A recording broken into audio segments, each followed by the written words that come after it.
Now, preview time.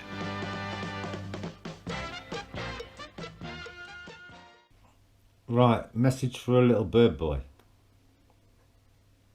Little baldy bird boy.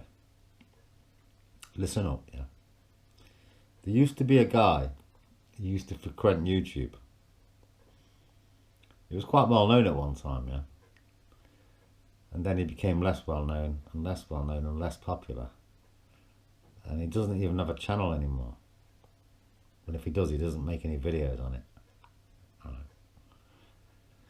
And he used to take videos that I'd done and try and put his own little twist on them. And try and skew the information. Yeah. And, well, he ended up basically with no credibility whatsoever. His name was, he called himself Spudgy Pang. Some people will remember him from back in the day, from that click. Yeah. And yeah, that's just history now.